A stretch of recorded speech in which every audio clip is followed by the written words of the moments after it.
Hello students, today we have to learn the parts of table. New topic of our chapter number 5th. We have to running nowadays chapter number 5th, and the chapter name is tabular presentation.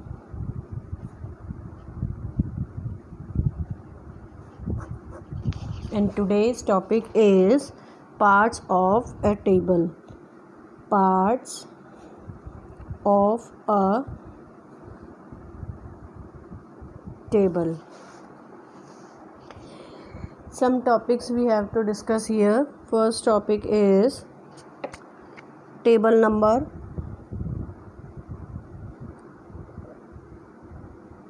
Table number. Second topic is title. Third is caption or column heading. Caption or column heading.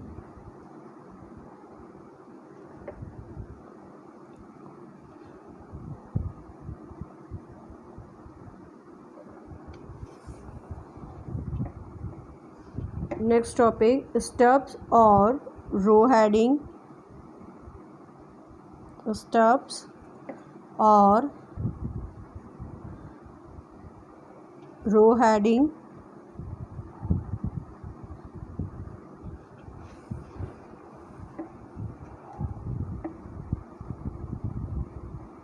Body of the table.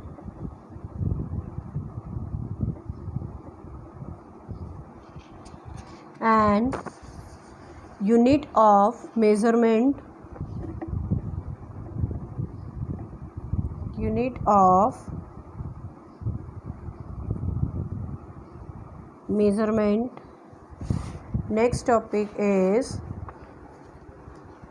head notes.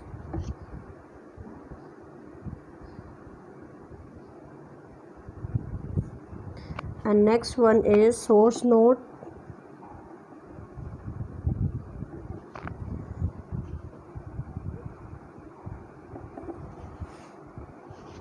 Next is footnotes.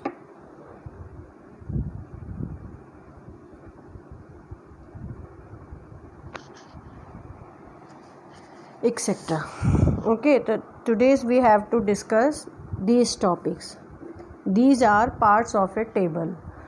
When we have to prepare or maintain a table, we have to mention there these titles, these headings, footnotes, sources. Now I have to explain these topics. First you have to explain these topics with the format of a table.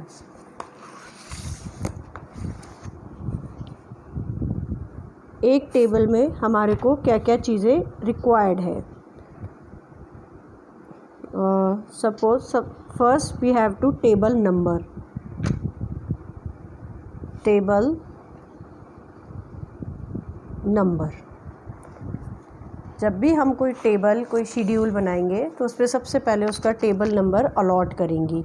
किसी भी chapter में आप यहाँ पे table number देखते होंगे, जैसे 5.1 लिखा होगा, 5.2 लिखा होगा, 5.3 लिखा होगा. एक चैप्टर में जितनी भी टेबल्स होंगी उनको नंबर अलॉट किए जाते हैं, तो that is known as table number. Then title.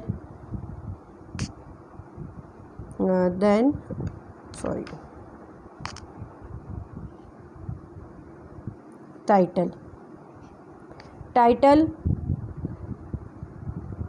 Heading, क्या टॉपिक है, ठीक है, उससे रिलेटेड कौन सी चीज़ का है, पॉपुलेशन का है, एम्प्लॉयमेंट का है, जीडीपी ग्रोथ का है, ठीक है. इसके बाद में अगर कोई अनदर उसका हेड नोट है तो वो भी इसी प्लेस पर आएगा.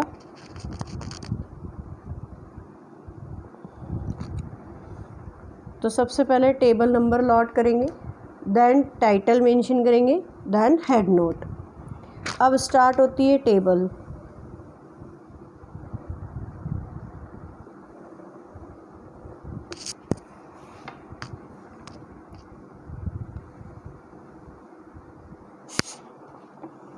इस पोर्शन को हम बोलते हैं स्टब, स्टब और रो हेडिंग। किसी भी रो की हेडिंग, यहाँ पे आपने नेम ऑफ स्टूडेंट लिया है, यहाँ पे आपने मार्क्स लिए, इस रो में जो आपने लिया है उसकी हेडिंग है ये, ठीक है। फिर यहाँ पे हम लेते हैं, नेक्स्ट होती है कैप्शन।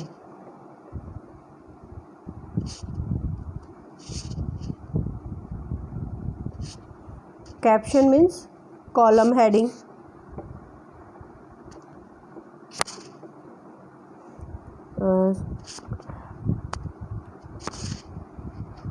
कॉलम हेडिंग,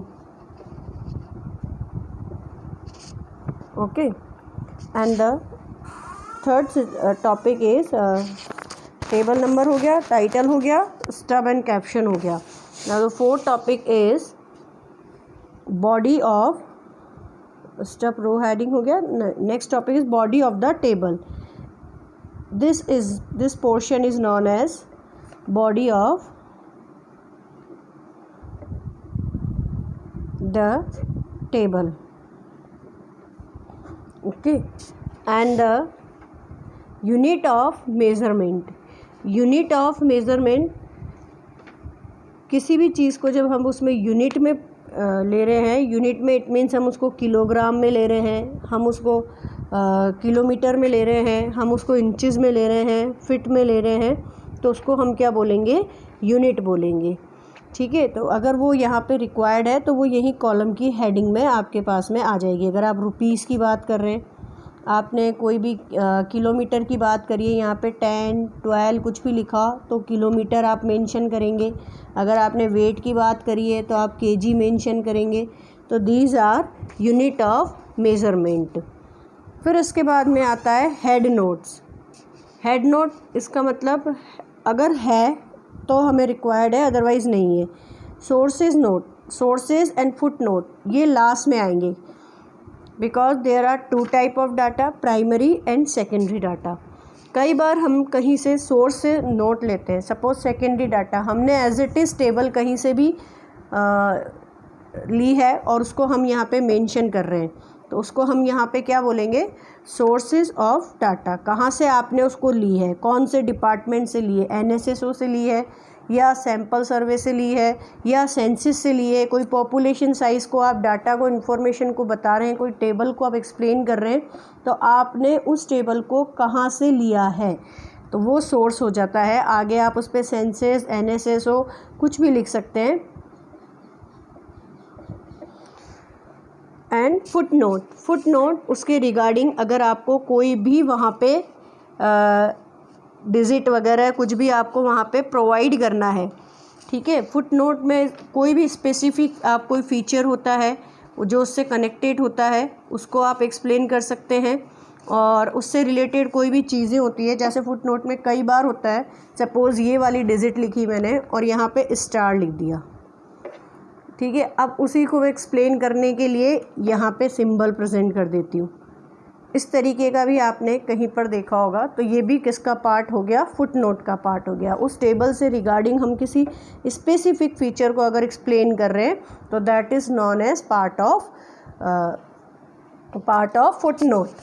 चलिए अब let's we have to explain these parts again.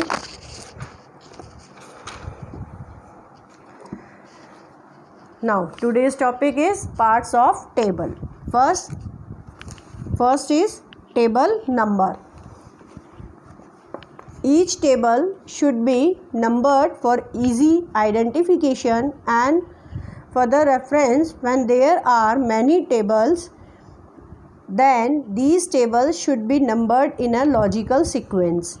ठीक है, जो भी टेबल है वो एक लॉजिकल सीक्वेंस में होना चाहिए, उस पर नंबर अलॉट होना चाहिए। The table number may be given on the top of the table और at the beginning of the title of the table. Table number हमेशा टॉप पर गिवन होगा। Next topics we have to require title. Title is a suitable title should accompany every table. Title is brief explanation of the contents of a data. कोई भी हमारे को title हम वहाँ पे प्रोवाइड कर रहे हैं तो टाइटल हमारे लिए क्या करता है, उसका टेबल के रिगार्डिंग सारी इन्फॉर्मेशन उससे रिलेटेड होता है, तो हमारे को पता चल जाता है कि किससे रिलेटेड टेबल यहाँ पे प्रोवाइड करी जा रही है। थर्ड टॉपिक इज़ कैप्शन और column heading. At the top of each column in a table, a column designation is given to explain figure of the column. This is called caption and column heading.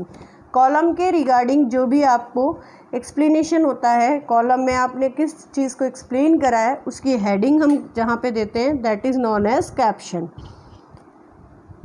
Captions are generally written in the mid of the column in small letters to occupy less space.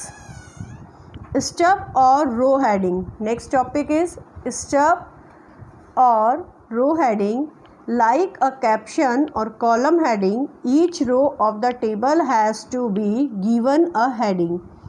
Stubs refers to the heading of horizontal row. Horizontal जो रो रहेंगी उसके लिए जो heading रहेगी वो stubs होंगे. Column की जो हेडिंग रहेगी उसको हम क्या बोलेंगे, कैप्शन बोलेंगे.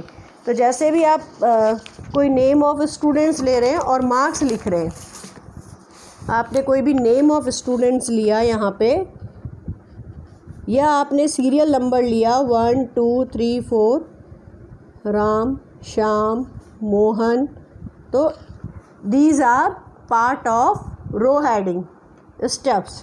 और जो आपने इनकी इंफॉर्मेशन दी है, इनकी मार्क्स आपने दिए 20 30 50, तो this is known as column heading caption. यहाँ पे इसकी जो हेडिंग आएगी, मार्क्स आप जो अलॉट करोगे तो मार्क्स तो हो गया यूनिट, और इसकी जो हेडिंग आ गई वो हो गया caption. Then caption and column heading, steps and row heading. Body of the body of the table. This is the most important part of a table as it contains data, numerical information. सारी information को explain करता है ये, इसीलिए ये बहुत important होता है. फिर नेक्स्ट आता है the arrangement of numerical data in main body is done from the top to bottom in column and from the left to right in row. The size and shape of the main body should be planned in the view of a nature of figure and the objective of investigation. Size and shape of main body should be planned in the view of nature of figure and objective of investigation. हम किस purpose के लिए उस table को maintain कर रहे हैं, उसके अकॉर्डिंग वहाँ पे एक्सप्लेनेशन होना चाहिए और उसका बॉडी का स्ट्रक्चर होना चाहिए, उसके अकॉर्डिंग उसका साइज़ होना चाहिए.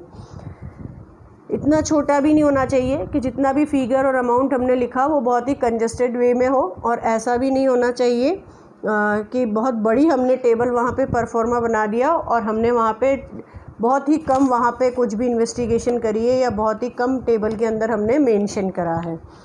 अ body of the table reveals the whole story of the fact and finding the statistical investigation. जो बॉडी का होता है साइज़, उससे सारा आपका स्टैटिस्टिकल इन्वेस्टिगेशन जो होता है वो एक्सप्लेन होता है.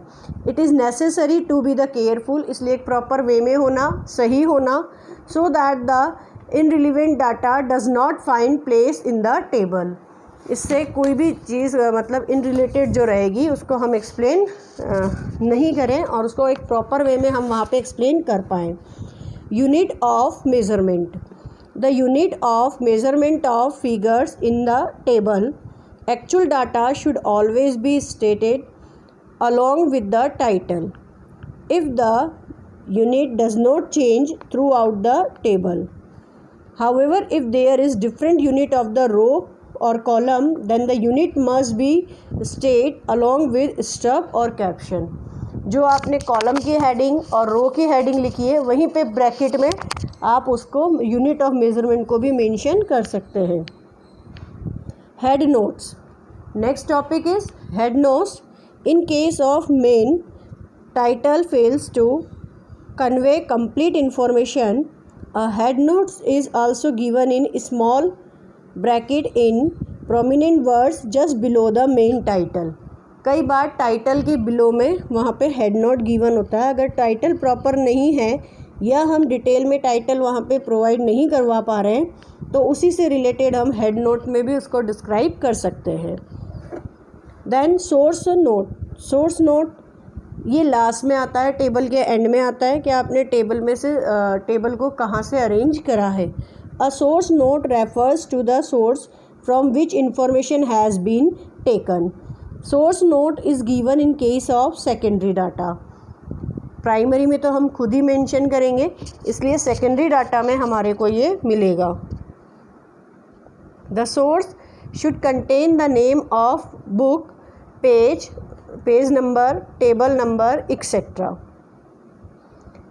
from which the data has been collected. If more than one source is there, all the sources are to be written in the source note. अगर एक से ज़्यादा भी सोर्स नोट है तो हम उसको भी वहाँ पे मेंशन कर सकते हैं. Source note is generally written at the bottom of the table. Mostly कहाँ पे हम इसको लिखेंगे? बॉटम ऑफ द टेबल पे. For example, source note may be Economic Survey 2015-16. Now next topic is footnotes. Footnotes is the last part of the table. Footnotes explain the specific features of the data contained of the table which is not self-explanatory and has not been explained earlier. Footnotes are meant to clarify anything which is not clear from the heading, title, stubs and captions. अगर कुछ भी चीज़ें यहाँ पे clear नहीं है, कहाँ पे? हेडिंग में, टाइटल में, स्टब्स में और कैप्शन में, तो उसी से रिलेटेड हम उसको क्लैरिफाई कर सकते हैं. कहाँ पर? फुटनोट में. When there are more than one footnote, they sequentially number. Footnotes are identified by the symbols star, @, etc. Footnotes are generally used for the following reason: to point out any exception to the data, any special circumstances affecting the data, and to clarify anything in the data. ऐसे situations में ही हम यहाँ पे footnote को provide करेंगे. Thank you.